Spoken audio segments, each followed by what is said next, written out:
সরকার শেখ হাসিনা তারা আমাকে এটাই বলছে যে এটা জঙ্গি হামলা দিয়ে দিব পেপারে।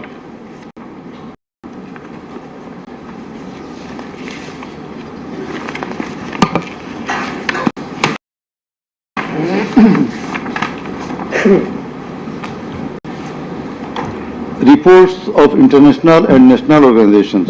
United Nations Human Rights Office held an investigation into July-August 2024 atrocities in Bangladesh and mentioned in its report that the following inhuman and unlawful acts were committed by protesters during the movement and reported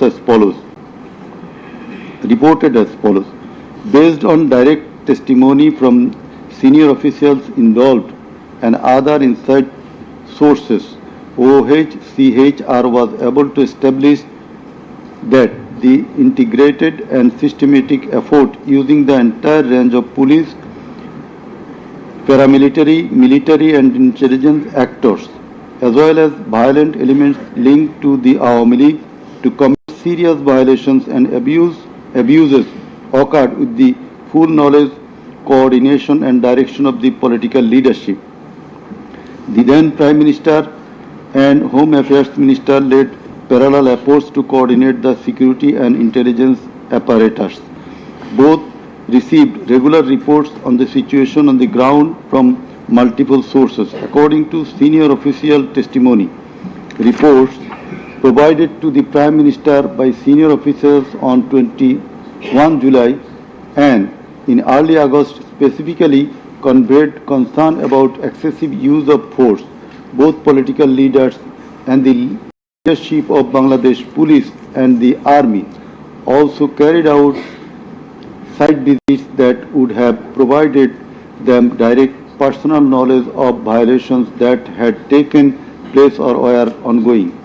Furthermore, the political leadership issued direct orders and other directives authorizing and guiding operations by BGB, RAB, DGRI, the Bangladesh Police and its detective branch that involved serious violations of human rights against protesters and other civilians, including extrajudicial killings and arbitrary detention. Based on reported deaths complied by governmental and non-governmental sources in combination with other available evidence, OHCHR assesses that as many as 14 people could have been killed during the protests. The vast majority of whom were killed by military rifles and shotguns loaded with lethal pellets commonly used by Bangladesh's security forces. Thousands more suffered severe, often life-altering injuries. More than 11,700 people were arrested and detained, according to the information from the police and RAB provided to OHCHR. Government attempted to intimidate and delegitimate the student protest movement, mobilize of Chhatra League, police and paramilitary forces, materialize of policing in Bangladesh, incited violence by armed Awami League and activists on and around university premises, conducted coordinated attacks by armed Awami League supporters and the police, use of force violations by police, RAB and BGB, including extrajudicial killing like killing Abu Said of Begum Ruqayya University, Rangpur, 16 July, made systematic indiscriminate use of shotguns loaded with lethal ammunition, suppressed peaceful assembly at Dhaka University on 17 July. Police, RAB and BGB extrajudicially killed protesters in Uttara on 18 July. Disproportionate and indiscriminate use of firearms in response to violent unrest, indiscriminately shooting in Rampura and Badda by BGB and police on July 19. Violently cleared the Dhaka-Chattogram highway in Jatrabari on between 6 16 to 21 July. Extrajudicial killings to suppress the march to Dhaka on August 5 involved the army, who shot at protesters at Jamuna Future Park on 5th August 2024, used helicopter to intimidate and deploy possibly unlawful force, obstructed of medical care and denied necessary medical documentation, obstructed medical treatment of victim Sheikh Asabul Yamin, shot by police, caused mass arbitrary arrests, detention without due process and torture and ill treatment, caused block raids and mass arrests, including injured persons. Students and opposition leaders attacked journalists, children and women, and caused unjustified shutdown of internet. In the said report, Mr. Volker Turk, the High Commissioner of Human Rights Office of United Nations, that the atrocities committed in July Revolution 2024 in Bangladesh was preconcerted and systematic in order to remaining in power. There are cogent grounds to believe that hundreds of extrajudicial killings, arrests, detention and torture were carried out by the political leaders and the highest law enforcing authorities within their knowledge and under their direction and supervision as strategy to suppress the movement, whereby human rights have been seriously violated and thus international crimes have been committed. He also observed that the evidences collected do depict a picture of widespread state atrocities and targeted killings. He further remarked that such atrocities ought to be brought under accountability. There are many other similar reports by the Global Institute International Truth and Justice Project, Bloodshed in Bangladesh, World Report 2025 of Human Rights Watch. Then we are going to videos of the occurrences. It appears from the Caesar list contained in Volume 4, captions, Caesar list and documentary evidence that a good number of videos of the alleged occurrences have been seized by the investigating officer, which are described below. Number 1. A video of 1 hour 23 minutes and 5 seconds showing a press conference dated 14 July 2024 of accused Sheikh Hasina after her return from China, in which she, in answer to a question of one journalist, angrily remarked, pointing towards the protesting students, মুক্তিযুদ্ধের বিরুদ্ধে আর মুক্তিযোদ্ধার বিরুদ্ধে এত ক্ষোভ কেন? মুক্তিযোদ্ধাদের নাতিপুতিরা চাকরি পাবে না তো কি রাজাকারের নাতিপুতিরা পাবে? Number 2, a video of 35 seconds dated 15 July 2024 showing protest of the agitated students of Dhaka University at midnight against the remark of Sheikh Hasina made in the press conference dated 14 July 2024 pointing towards the protesting students.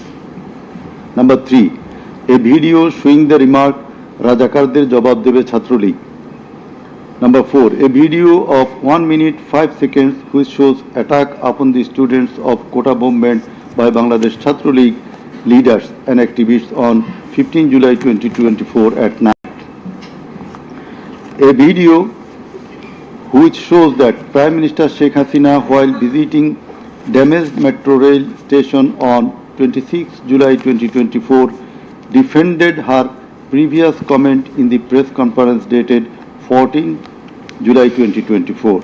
Number 6, a video showing Prime Minister Sheikh Hasina in course of her deliberation in a function of Jubo Mohila League held in July 2024 commented that the Kota movement was illogical and also commented Jamaat Shibir Manusher Jatna.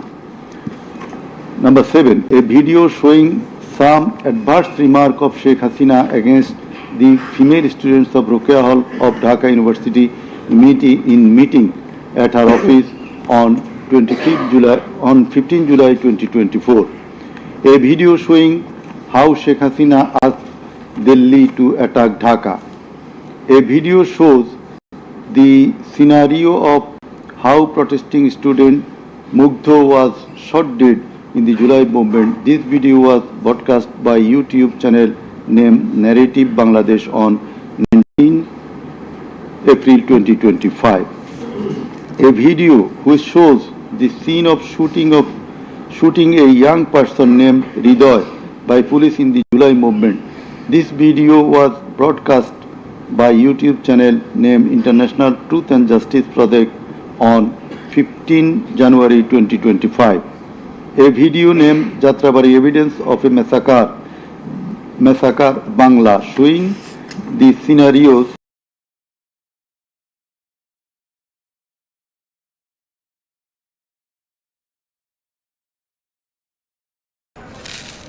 দুই KG 40 গ্রাম, তাইলে আপনার দাম আসে। ভাই 40 গ্রাম বাদ দেন, এটুকুর আবার দাম লাগে নাকি? আর আপনাকে মেশিন তো এমনি বেশি দেখায়। ভাই এইটা আরএফএল ওয়িং স্কেল, কমও না বেশিও না, তাই একদম সঠিক মাপ। আরএফএল ওয়িং স্কেলে রয়েছে high precision sensor load cell, যা নিশ্চিত করে নিখুঁত পরিমাপ। আরএফএল ওয়িং স্কেল, আস্থার মাপকাঠি। Super crispy chocolate wafer cone, Savoy Discone, indulgence redefined. Savoy Discone ice cream. of Khukun Chandra Bormon have been completely disfigured. This victim deposed in the tribunal as PW number 1. A video titled Nirmom 19 July শতাধিক লাশ হাজারো গুলিবিদ্ধ রক্তের জন্য হাহাকার DMC 19. A video titled RAB helicopter attacked Kota Andolon 2024 showing operation upon the protesters from RAB helicopters at different parts of Dhaka in July 2024. A video showing how protester Imam Hassan Taim Bhuiya was shot dead at Jatrabari, Dhaka. 4 videos in a pen drive showing the passing of order by DMP Commissioner Habibur Rahman to the subordinate asking them to shoot the protesters below waist. A number of videos showing shooting upon the protesting people from helicopter. A video showing the scene of burning the dead bodies of protesting students and common people by police at Ashulia, Dhaka on 4th August 2025 during the July movement. A video showing the scene of Abu Said, a coordinator of July movement 24, being shot multiple times by police at a close range with lethal weapon. A video showing the scene of a dead body of protester Asabul Yamin being thrown from APC armed personnel carrier by police. A video which showing the accused Home Minister Assaduzzahman Khan Kamal defending the use of lethal weapon by police. Extent of cruelty. It transpires from the evidences that cruelty of the extreme level was administered upon the dead and injured protesters. Police and activists of Awami League, Chhatra League and Jubo League blocked the entrance and exit of ambulances carrying the injuring protesters. Hospitals were asked not to give admission to the injured protesters. It appears from the testimony of PW2 that in some cases patients were searched by police and ruling party activists, doctors were intimidated and some of the doctors were transferred due to giving treatment to the protesting injured persons.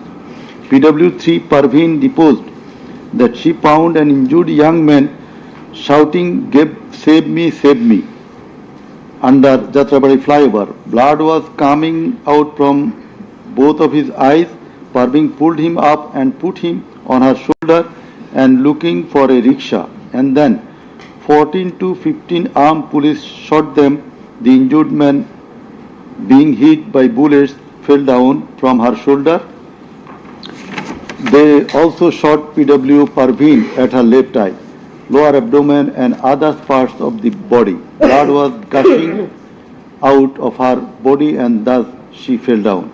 Coordinator of the movement, Abu Said of Begum Ruqayya University, Rangpur, was shot at a close range. Doctors were forced to change his post-mortem report 5 times. PW8 Naim Shikdar was shot at a close distance of 5 meters. He was hit by 500 bullets and 3 hospitals refused to admit him, apprising that Prime Minister Sheikh Hasina instructed to refuse admission to the protesting patients. PW8 also said that Chhatra League activists were searching him and as such he was hidden in separate room by the doctors. It is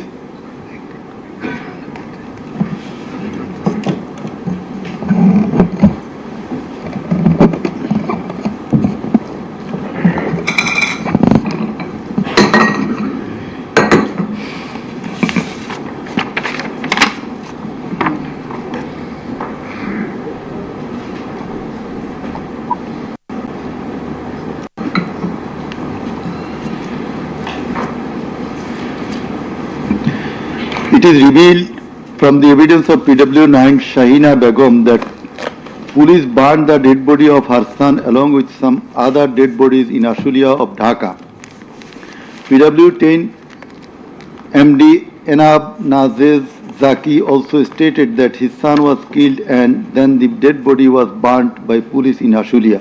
We find from the testimony of PW10 Asabur was shot dead and set ablaze. It appears from the testimony of PW13 Dr. Muhammad Mahfuzur Rahman that most patients admitted to the hospital had no skull. The detective branch members had forbidden the doctors not to be serious in the treatment of the protesting patients and also that they had been instructed from the higher authorities not to release the protester patients admitted there. The patients were mostly aged 13 to 30 years. The DB also asked the doctors not to admit any more patients injured in the movement. This witness also said that in order to hide the injured patients from the sight of DB personnel, the doctors adopted some tactic like changing the names of the patients and the type of injury in the admission register and recording road accident or other reasons instead of bullet wounds. It appears from the evidence of PW15 Dr. Hassanul Banna that police and Awami League activists prevented treatment of the protester patients, prohibited new admission of such patients, checked admission register, took away list of patients, set down entrance of the hospital and prevented entrance and exit of the ambulances and patients. This witness also said that one patient named Mustaqin Billah was admitted through an alternative entrance.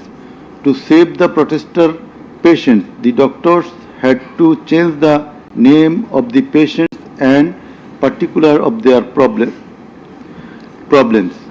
remove them from the general ward to the post-operative ward, ICU special cabin.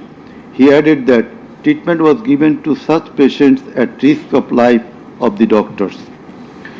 We find from the deposition of PW18 Dr.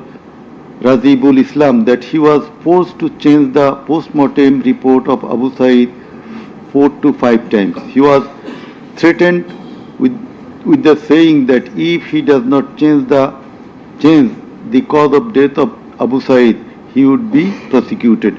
He was further told that there was an intelligence report against him. PW19 Shariful Islam was injured in the bombardment in Kustia.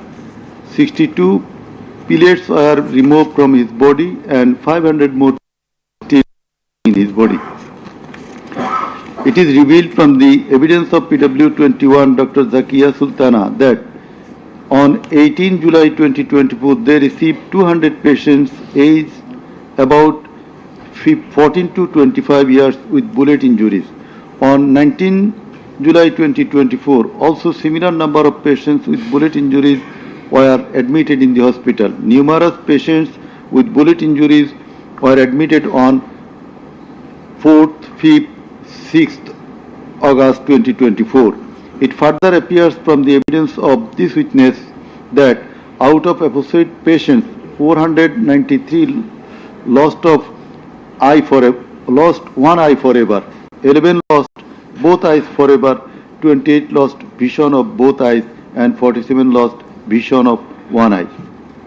It appears from the evidence of TW22, Mr. Idris, that while his son